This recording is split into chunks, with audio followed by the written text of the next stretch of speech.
Hey guys, welcome back to my YouTube channel Vinya vlogs. ಇವತ್ತಿನ special ಬಾಂಗ್ಡಾ tawa fry ಮಾಡೋದು ತುಂಬಾ ಈಸಿ, ಟೇಸ್ಟ್ ಅಂತೂ ಅದ್ಭುತವಾಗಿರುತ್ತೆ.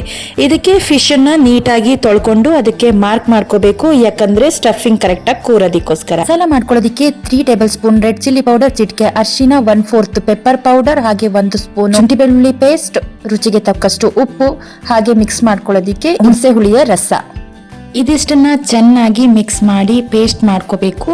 ನೀರು ಕಡಿಮೆ ಆದ್ರೂ ಕೂಡ ಎಕ್ಸ್ಟ್ರಾ ನೀರು ಸೇರಿಸೋದು ಬೇಡ, ಹುಣಸೆ ರಸನೇ ಸೇರಿಸ್ಕೋಬಹುದು. ಯಾಕಂದ್ರೆ ಯಾವಾಗಲೂ ಮೀನ್ ಫ್ರೈಗೆ ಉಪ್ಪು ಹುಳಿ ಖಾರ ನೀಟಾಗಿ ಬಿದ್ರೇನೆ ತುಂಬಾ ಸಖತ್ತಾಗಿ ಬರುತ್ತೆ. ಈ ಪೇಸ್ಟ್ ಅನ್ನ ತೊಳೆದಿಟ್ಟಿರುವಂತಹ ಮೀನಿಗೆ ನೀಟಾಗಿ ಹಚ್ಕೋಬೇಕು.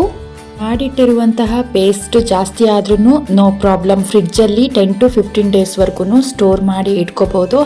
ಪೇಸ್ಟ್ ಅನ್ನ ನೀಟಾಗಿ ಹಚ್ಕೊಂಡ ಆದ್ಮೇಲೆ ಮಿನಿಮಮ್ 15 to 30 ಮಿನಿಟ್ಸ್ ಹಾಗೆ ಬಿಡಬೇಕಾಗುತ್ತೆ, ಯಾಕಂದ್ರೆ ಮಸಾಲ ಹೀರ್ಕೊಳ್ಳೋದಿಕ್ಕೆ. ನಂತರ ತವದ ಮೇಲೆ ಸ್ವಲ್ಪ ಜಾಸ್ತಿನೇ ಆಯಿಲ್ ಹಾಕೊಂಡು, ಆಯಿಲ್ ಯಾವ್ದು ಬೇಕಾದ್ರೂ ನೀವು ಯೂಸ್ ಮಾಡ್ಕೋಬಹುದು. ಇಲ್ಲಿ ನಾನು ಕೊಕೊನಟ್ ಆಯಿಲ್ ನ ಯೂಸ್ ಮಾಡಿದೀನಿ.